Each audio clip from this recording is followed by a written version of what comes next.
Bismillahirrahmanirrahim. Assalamualaikum warahmatullahi wabarakatuh. Alhamdulillah, alhamdulillah, alhamdulillahi rabbil alamin. Hamdan katsiran thayyiban mubarakan fihi kama yuhibbu rabbuna wa yarda. Allahumma shalli wa sallim ala abdika wa rasulika sayyidina Muhammadin wa ala alihi thayyibin tahirin wa ashabihi al-akramin al-muntajabin. Subhanaka la ilma lana illa ma 'allamtana innaka antal alimul hakim. Ya rabbi shrah li sadri wa yassir li amri wahlul 'uqdatam min lisani yafqahu qawli. Amma ba'du. Ikhwan dan akhwat, bapak dan ibu jamaah sholat dhuhur Masjid Al-Hidayah yang senantiasa mudah-mudahan mendapatkan limpahan rahmah ma'unah inayah serta selalu mendapatkan bimbingan dari Allah Subhanahu wa ta'ala, sehingga segala potensi yang kita punya kita aplikasikan, kita totalitaskan untuk meraih keridhaan Allah Subhanahu wa ta'ala. Jemaah yang dimuliakan oleh Allah, sesungguhnya kita sebagai sosok seorang hamba mendapatkan nikmat yang begitu luar biasa agungnya, sehingga dengan nikmat itu kita mampu merasakan, kita mampu menjadi orang yang terbaik, kita mampu berkarya, dan kita mampu mempersembahkan yang terbaik, yang bermanfaat. Salah satu nikmat yang kita punyai berupa hati. Dengan hati itu kita dapat merasa yang di dalam hati itu juga ada cinta. Maka nikmat cinta inilah yang sangat luar biasa, dan dengan nikmat cinta inilah kita dapat menjalani rutinitas dalam keseharian kita, serta terdorong, termotivasi, tersugesti. Dengan nikmat cinta inilah kita mampu mengangkat beban yang begitu berat, kita mampu menjalani dari segala rintangan dan ujian, dilema yang begitu berat, untuk mempersembahkan yang terbaik. Maka setiap kita pasti mempunyai rasa, setiap kita mempunyai cinta. Maka cinta ini dapat dialokasikan kemana? Inilah yang akan membuahkan kebaikan atau kejelekan. Inilah yang akan membuahkan ridho atau membuahkan murka. Dan cinta ini juga yang akan membuahkan surga atau sebaliknya membuahkan neraka. Seorang pasangan suami istri misalnya, atau seseorang yang sedang berpacaran misalnya, tatkala diminta oleh pasangannya untuk memberikan sesuatu, pasti dilakukannya. Untuk melakukan sesuatu, pasti dilaksanakannya. Untuk berkorban sesuatu, pasti dikorbankannya. Pertanyaannya adalah, mengapa sanggup melakukan yang sangat berat? Mengapa sanggup mengorbankan yang sangat mahal? Mengapa sanggup melakukan yang luar biasa beratnya? Karena di antara keduanya ada sebuah power, ada sebuah kekuatan, yaitu kekuatan cinta. Maka cinta ini merupakan esensi dari ajaran Islam. Siapa yang tidak sanggup mencintai saudaranya, berarti Islamnya tidak sampai ke hatinya. Dan terhadap cinta ini, Rasulullah pernah mengungkapkan dengan salah satu hadisnya. Kata baginda Rasul, masalul mu'minina kamathalul mu'minina fi taradihim wa ta'atufihim wa tawadduhim kal jasadil wahid idza ishtaka minhu 'adwun tada'a sa'irul jasadi bil hubungan seorang muslim dengan muslim yang lainnya bagaikan tubuh yang satu. Apabila salah satu anggota tubuh dari manusia itu merasakan sakit atau terluka, tentunya seluruh tubuh itu pun pasti merasakan demam dan panasnya. Dan inilah seharusnya kita realisasikan, aplikasikan, bagaimana kita dengan seorang muslim di sekelilingnya itu terikat betul dengan satu rasa. Bila misalnya perasaan ini yang seperti tubuh yang satu itu, yang tentunya tidak merelakan anggota tubuh yang lainnya itu merasakan luka, dan apabila merasakan luka pasti akan merasakan sengsara, sakit dan demam. Ini yang dibutuhkan, yang harus direalisasikan dalam kehidupan sehari-hari. Niscaya apabila kita mempunyai cinta, lalu melihat saudara kita yang lagi sengsara, entah nganggur, entah lagi sakit, entah membutuhkan pertolongan kita, seharusnya kita secepat mungkin mengobatinya. Seharusnya kita hadir dengan makna yang dibutuhkannya. Seharusnya kita betul-betul masuk ke dalam relung hatinya sebagai sosok yang bermakna, yang berarti, yang bermanfaat baginya. Sehingga dengan demikian maka kita akan memenuhi relung-relung yang terdalam, yang kosong, yang selama ini tidak pernah didapatkan oleh saudara kita. Islam bukan sekedar berbicara cover. Islam bukan sekedar berbicara argumentasi. Islam bukan berbicara alibi. Islam bukan berbicara dalil. Islam bukan hanya berbicara kitab suci. Islam bukan berbicara hadis-hadis Nabi. Tetapi Islam ini perlu diimplementasikan. Begitu mulia ayat suci Al-Quran mengajarkan, begitu mulia terapan baginda Rasulullah telah menerapkan bagaimana hubungan sesama muslim ini. Seharusnya itu yang kita implementasikan saat sekarang ini. Cuman permasalahannya sekarang ini sering sekali di antara kita ego, memelihara kecongkakan, kesombongan diri sendiri dengan sebuah potensi yang kita punya, dengan sebuah nikmat yang kita punya. Nikmat-nikmat itu berupa referensi, berupa jabatan, berupa power, berupa pangkat, berupa harta, berupa senioritas, dan apapun namanya kita punyai, justru sering sekali tidak digunakan untuk mengisi kekosongan persaudaraan kita, akan tetapi justru kita melenggang begitu saja dengan kepercayaan diri yang sangat alias overconfident, lalu kita tidak dapat menengok dan ke kiri dan ke kanan, seolah-olah kita cukup puas dan Allah merasa ridho, Allah merasakan membutuhkan ibadah kita, padahal itu semua nihil nilainya di hadapan Allah tatkala kita tidak mampu mengisi kekosongan persaudaraan yang terikat di antara kita. Bukankah kita tatkala pergi ke masjid seolah-olah sudah tidak butuh saudara kita, karena kita akan menghadap kepada Tuhan yang Maha Esa.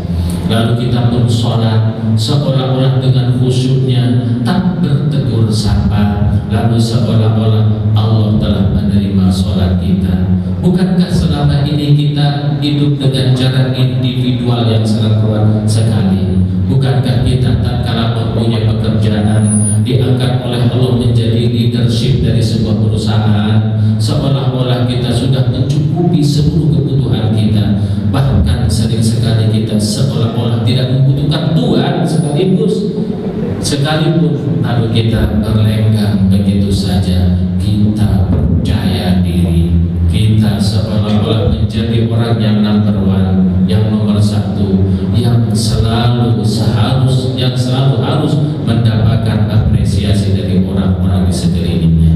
Tatkala seperti itu kondisi kita, percaya itu adalah bentuk dari sebuah kecongkakan dan kesombongan. Jemaah yang dimuliakan oleh Allah, maka kemana alokasi cinta kita ini diimplementasikan, diaktualisasikan, inilah yang akan membuahkan ma'unah, inilah yang akan membuahkan pahala dan mendapatkan apresiasi surga serta mendapatkan keridhaan Allah Subhanahu wa taala. Jika salah alokasi cinta kita, maka justru akan mendapatkan murka Allah dan bermuara kepada siksa nerakanya Allah Subhanahu wa taala. Bagaimana power cinta ini? Merupakan power yang sangat esensi, yang sangat kuat sekali, yang akan mendorong manusia ke kiri kah atau ke kanan kah. Jika ke kanan itu baik, jika ke kiri akan itu jelek dan mendapatkan siksa. Di dalam surat At-Taubah ayat 64 Allah juga menegaskan seharusnya kemana cinta kita ini dialokasikan. Surat At-Taubah ayat 24 Allah menegaskan qul in kana ababukum. Dan ini sebetulnya materi ini sudah pernah kita bicarakan, akan tetapi tidak lengkap. Insyaallah kita sambung pada renungan pada siang hari ini. Yang pertama Allah mengatakan qul in kana ababukum, jika keberadaan bapak-bapak kalian, wa abnaukum, dan anak-anak kalian, wa ikhwanukum, dan saudara-saudara kalian, wa azwajukum, dan istri-istri kalian, wa ashiratukum, dan keluarga besar kalian, wa amwalun iqtaraftumuha, dan harta benda yang kalian takutkan kebangkrutannya, wa tijaratun takhshawna kasadaha, dan perniagaan perdagangan usaha yang kalian takuti kerugiannya, wa masakin tardaunaha, dan rumah-rumah yang kalian sangat senangi, yang kalian sangat cintai, yang kalian rela dan ridho, ahabba ilaikum minallah, itu semua lebih kalian cintai daripada Allah wa rasulihi, dan lebih kalian cintai daripada Rasulnya Allah, wa jihadin fi sabilihi, dan kalian lebih cintai daripada berjihad di jalan Allah. Jika demikian, fatarabbasu hatta yati Allahu bi amri, maka tunggulah sampai saatnya Allah mendatangkan amri perkaranya, iqabi siksanya. Wallahu la yahdil qaumal fasikin, dan Allah tidak akan memberikan petunjuk bagi orang-orang kaum yang fasik. Jemaah yang dimuliakan oleh Allah, di dalam ayat At-Taubah ayat 24 ini menegaskan bagaimana seyogianya, sepantasnya kita yang mempunyai cinta itu sebagai modal dasar yang sangat besar. Seharusnya modal dasar berupa cinta ini ada alokasinya. Ada 8 alokasi cinta kita. Yang pertama Allah sebutkan bahwa alokasi cinta kita yang pertama adalah bapak kita. Tentunya keberadaan kita hidup di dunia ini berasal dari ibu dan bapak kita. Bapak atau kedua orang tua kita sudah berjuang mati-matian untuk membesarkan, melahirkan, membimbing kita sampai sekarang kita menjadi sarjana, sampai sekarang bisa memimpin sebuah perusahaan, sampai sekarang kita mempunyai pekerjaan dan seterusnya, sampai sekarang kita juga mempunyai istri dan anak dan juga menjadi bapak. Ini berkat jasa dari kedua orang tua kita. Maka setiap kita pasti anak-anak dari orang tua kita. Maka sebagai anak yang sehat akalnya, tentu dan pasti mencintai kedua orang tuanya. Maka sangat heran jika setiap kita, jika setiap anak itu, jika ada anak tidak sanggup mencintai kedua orang tuanya. Orang yang sehat, anak yang sehat pasti mencintai kedua orang tuanya. Yang kedua adalah wa abnaukum. Setiap kita sekarang ini pasti mempunyai anak-anak. di mana anak ini merupakan harta yang sangat berharga, yang kita gadang-gadang bahwa itu adalah masa depan kita. Kita betapa bangganya, betapa cintanya, betapa sayangnya terhadap anak-anak kita. Pasti orang tua yang sehat pasti mencintai anak-anaknya. Tetapi justru sekarang kita temui banyak orang tua yang tidak sayang terhadap anaknya. Anaknya dibuang di mana-mana. Yang ketiga, alokasi cinta kita adalah wa ikhwanukum, saudara-saudara kita. Kita tentu punya adik dan kakak, kita punya saudara. Sebagai saudara yang sehat, seharusnya mencintai, menjaga, memelihara, melindungi, mengayomi saudara-saudara kita. Lalu yang keempat adalah wa azwajukum. Sudah pasti kita tatkala di dalam pernikahan kita pilih dengan wanita atau laki-laki yang mencintai kita, maka sudah selayaknya seorang suami mencintai istrinya, dan sudah seharusnya si istri mencintai suaminya. Yang kelima, wa ashiratukum, keluarga besar kita. Bagaimana bangganya tatkala kita berada di tengah-tengah mereka, karena eksistensi kita diperhitungkan di dalam keluarga besar kita. Kita dihormati, kita mendapatkan kecintaan mereka, mendapatkan sikap yang dan senyum yang hangat itu tercipta dan kita dapatkan di keluarga besar kita. Maka tidak salah kita mencintai keluarga besar kita. Lalu yang ketujuh adalah yang keenam adalah wa amwalun iktaraftumuha, harta yang kita takuti kebangkrutannya, kepailitannya.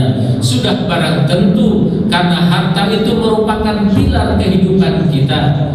Tanpa harta sulit rasanya kita mencapai kebahagiaan. Justru anak, istri, keluarga, bapak sebagai bukti dari ketaatan dan sayang kita terhadap semuanya itu, kita memerlukan finance, kita memerlukan modal, dan modal itu adalah harta. Untuk menyatakan cinta kita kepada sesamanya, baik terhadap anak, baik terhadap istri, kita memerlukan harta. Maka harta sudah pantas kita cintai.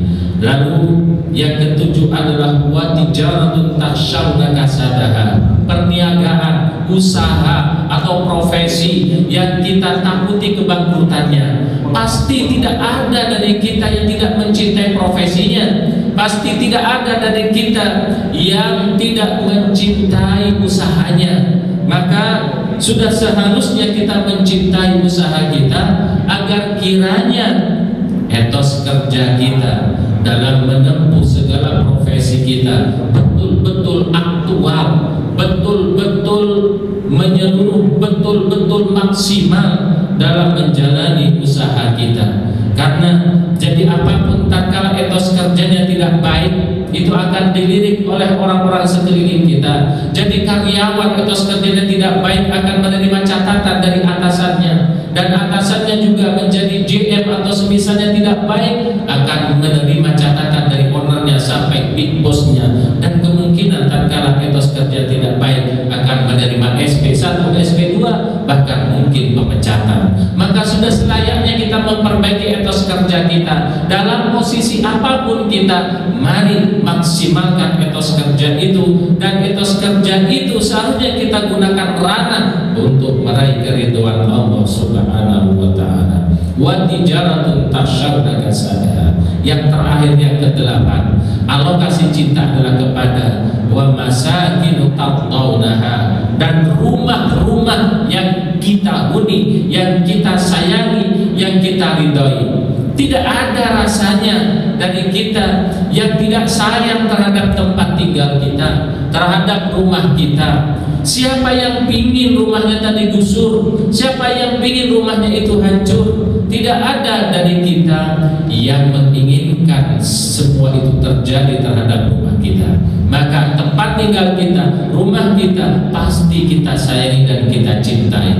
8 item inilah yang merupakan alokasi cinta kita, yaitu yang pertama bapak kita, anak kita, saudara kita, istri kita, keluarga besar kita, lalu harta kita, perniagaan kita, dan rumah kita. 8 item inilah yang Allah sebutkan di dalam surat At-Taubah ini merupakan alokasi cinta kita. Ini tidak salah, ini memang sudah seharusnya. Akan tetapi seharusnya cinta kita terhadap 8 item ini tidak mengalahkan cinta kita kepada 3 unsur. Apa 3 unsur itu? Allah menyebutkan dalam ayatnya, keterusan dari ayat itu, jika 8 item itu ahabba ilaikum, itu yang lebih kalian cintai, itu yang dominan kalian cintai, itu alokasi cinta kalian lalu maksimal ke 8 item itu. Ahabba ilaikum minallah, mengalahkan cinta kita terhadap kepada Allah, wa rasulihi, dan mengalahkan cinta kita kepada rasulnya, wa jihadin fi sabilihi, dan mengalahkan cinta kita untuk berjihad di jalan Allah. Fatarabbasu hatta ya'tiyallaha bi amri, maka tunggulah sampai saatnya Allah akan mendatangkan perkaranya atau siksanya. Maka ayat ini betul mengalokasikan cinta kita, menerangkan alokasi cinta kita terhadap 8 item ini. Akan tetapi tatkala 8 item ini lebih kita cintai daripada 3 unsur ini, yang salah menurut Allah, dan ini yang akan menurunkan siksa dari Allah Subhanahu wa ta'ala. Lalu kita merenungi pada diri kita masing-masing saat ini. Tentunya selama ini kita berjuang, kita bekerja, kita pergi pagi pulang petang, banting tulang peras keringat, rasa-rasanya kita dominan cinta kita terhadap 8 item ini, dan jarang sekali kita memenangkan 3 unsur itu. Maka sudah seharusnya sekarang kita menciptakan mindset, mengatur mindset yang baru, bagaimana 3 unsur ini seharusnya mendapatkan prioritas yang utama cinta kita daripada 8 item ini. 3 unsur itu apa? Yang pertama unsur Allah, yang kedua adalah unsur Rasulullah, dan yang ketiga adalah unsur berjihad di jalan Allah Subhanahu wa ta'ala. Maka cinta kita, alokasi cinta kita terhadap 8 item ini supaya tidak salah, maka kita basiki semua itu atas cinta kita kepada Allah Subhanahu wa ta'ala. Dalam implementasi kesehariannya, di samping kita membuktikan cinta kita terhadap 8 item ini dalam berkarya, dalam menempuh profesinya, dalam menempuh tugasnya masing-masing, maka tatkala datang panggilan Allah, ini sudah seharusnya kita lebih prioritaskan panggilan Allah ini. Bahasa kasarnya, walaupun lagi bekerja apa, walaupun dalam aktivitas apapun, tatkala dipanggil oleh Allah untuk menghadap dalam sholatnya, maka segerakanlah, tinggalkan seluruh aktivitas itu, lalu kita bersegera menghadap kepada Allah Subhanahu wa ta'ala. Itu yang pertama. Yang kedua, dalam segala kondisi apapun, tatkala Allah menghendaki dipanggil kita untuk berjuang, berkorban, korbankanlah, karena ini menyangkut prioritas cinta kita kepada Allah Subhanahu wa ta'ala. Tatkala kita dituntut untuk berkorban, memaknai, mengartikan diri kita terhadap sesamanya, terutama kepada orang-orang yang membutuhkan kita, segera korbankan. Dan salah satu panggilan Allah dalam bentuk sosial adalah tatkala saudara kita lagi sakit, itu memerlukan kehadiran kita, maka di dalam ajaran Islam ini, apabila saudara kita lagi sakit, tengok. Dan tatkala menengok saudara kita yang sakit, itu berarti kita memenuhi panggilan Allah Subhanahu wa ta'ala. Maka tatkala menengok kepada fakir miskin, tentunya itu juga panggilan dari Allah Subhanahu wa ta'ala. Tatkala kita melihat fakir miskin, anak yatim yang membutuhkan arti kita, makna kita, segera kita hadir sesuai dengan kebutuhan mereka. Itulah makna kita lebih mencintai Allah daripada mencintai 8 item ini. Dan begitu pun bagaimana caranya kita mencintai Rasulullah? Ya tentunya kita yang pertama tentu mencintai sebenar-benarnya cinta terhadap Rasulullah SAW. Yang kedua tentunya melestarikan ajaran-ajarannya, melestarikan sunnah-sunnahnya. Dan yang ketiga tentunya selalu kita membacakan sholawat kepadanya, di mana salawat ini merupakan eksistensi kecintaan kita kepada Rasulullah Sallallahu Alaihi Wasallam. Karena orang yang satu hari saja tidak membacakan salawat kepada baginda Rasul, itu dihukumi munafik di dalam Islam. Kenapa? Karena tatkala satu hari saja tidak membaca salawat kepada baginda Rasul, berarti orang itu satu hari itu tidak melaksanakan sholat. Karena membaca salawat kepada Rasul itu merupakan salah satu rukun dari sholat. Maka buktikan cinta kita, dan harusnya lebih dominan cinta kita kepada unsur Rasulullah. Maka sunnah-sunnahnya kita harus realisasikan, bukannya ditinggalkan. Tatkala kita meninggalkan sunnah Rasul, maka itu berarti kita telah membunuh Rasul, karena kita mencampakkan ajarannya, karena kita telah menafikan dan menghina ajaran-ajarannya. Memang di zaman sekarang sudah tidak ada Rasul, tetapi ayat Al-Quran menyinggung sering sekali kita membunuh Rasul-Rasul. Artinya tatkala kita meninggalkan dan mencampakkan sunnah-sunnahnya, itu berarti kita telah membunuh baginda Rasul. Dan sunnah itu pengeterapan, sunnah Rasul itu pengeterapan, penerjemahan dari undang-undang Al-Quran ini. Sunnah Rasul bukan hadis. Sunnah Rasul itu adalah merupakan pengijawentahan dari ayat suci Al-Quran. Beda kalau hadis itu namanya akhbar atau kabar yang menisbatkan kepada baginda Rasul, entah benar atau tidak. Tetapi tatkala itu sunnah Rasul, itu berarti merupakan implementasi dari ayat suci Al-Quran ini. Dan akhbar itu melalui warta berita yang memberitakan bahwa seolah-olah baginda Rasul mengatakan begini. Tetapi sunnah Rasul itu lebih menyeluruh, mulai dari diamnya, perilakunya, omongannya, dan segala aspek kehidupannya itu adalah sunnah Rasul. Sementara akhbar, warta berita, pemberitaan, sering sekali memberitakan yang Rasul sendiri tidak melakukan, akan tetapi mengatasnamakan Rasulullah mengatakan yang seperti itu.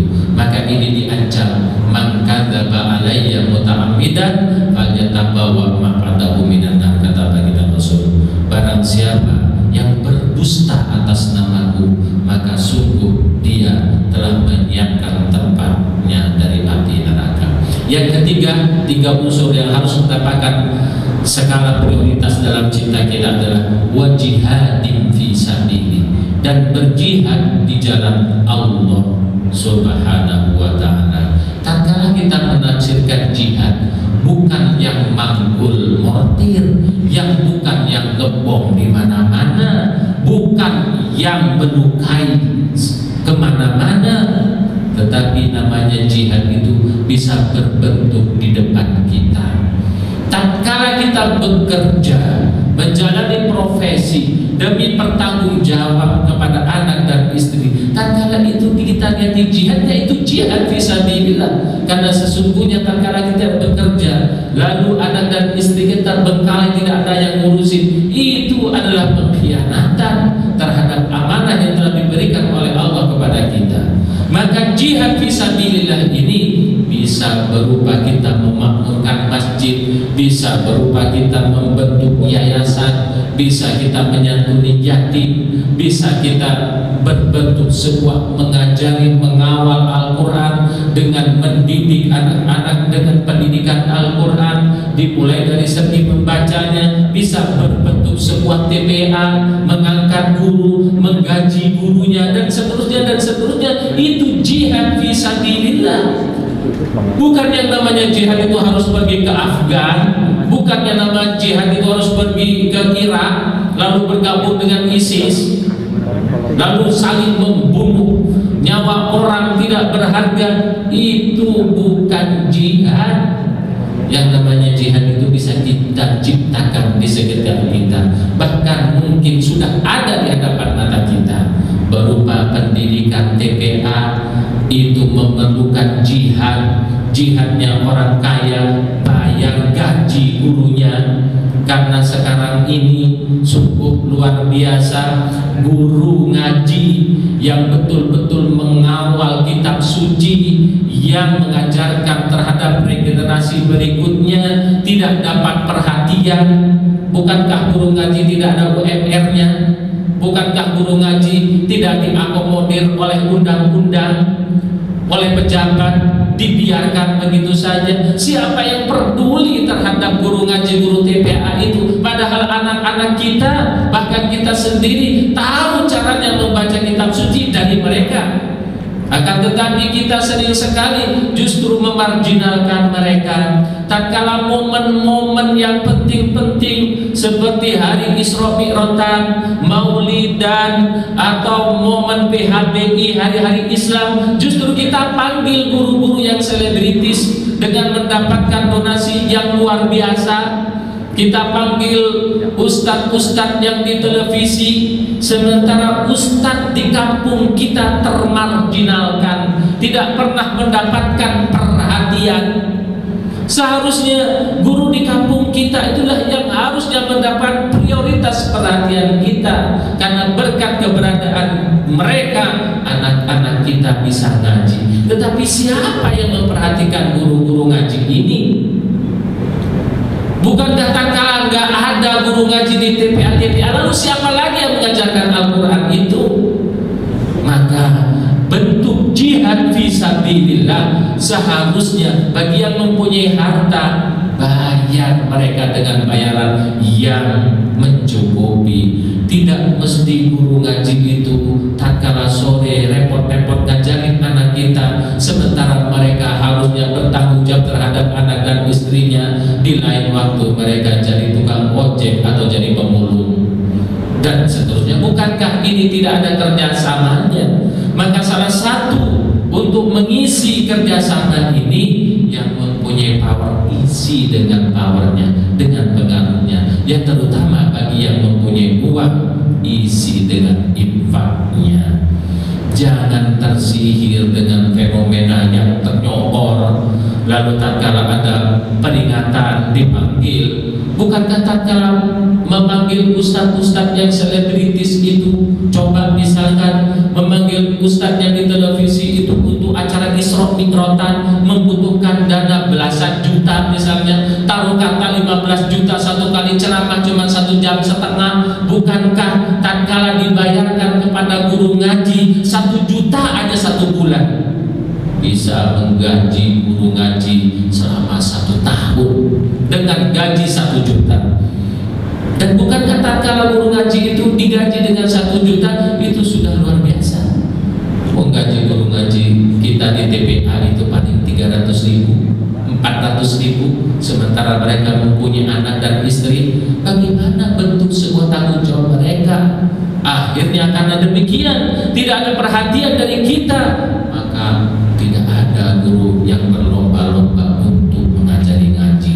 Masing-masing adalah berlomba-lomba mencari harta karena tanggung jawab mereka terhadap anak dan istrinya. Inilah suatu mindset yang salah. Kalau misalkan kita manggil guru yang top selebritis 1 kali ceramah 30 juta, bukankah itu sanggup membayar guru ngaji selama 1 juta 3 orang 1 tahun? Nah ini kan luar biasa.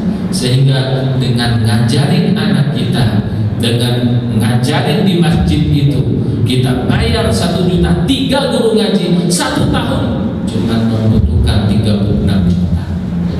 Bagaimana uang ini kita bisa alokasikan dengan membayar 1 kali ceramah 30 juta, 40 juta dan seterusnya dan seterusnya? Bukankah lebih bermanfaat dibayarkan kepada guru ngaji di TPA yang betul-betul mereka mengawal Al-Quran, menjadi polisi Al-Quran, dan meregenerasikan Al-Quran ini terhadap anak-anak kita? Mungkin demikian dulu dengan suatu kesimpulan bahwasanya kita mempunyai modal yang sangat luar biasa, yaitu cinta. Maka cinta ini kita alokasikan kemana? Jika 8 faktor, 8 item itu yang lebih kita cintai, meninggalkan 3 unsur, yaitu unsur Allah, Rasul, dan jihad fisabilillah, kita akan mendapatkan siksa dari Allah Subhanahu wa Ta'ala. Tetapi ini tatkala kita qaliqah, tatkala kita muhasabah, introspeksi diri, bukankah kita menjadi gundah gulana dipermainkan terhadap 8 faktor ini?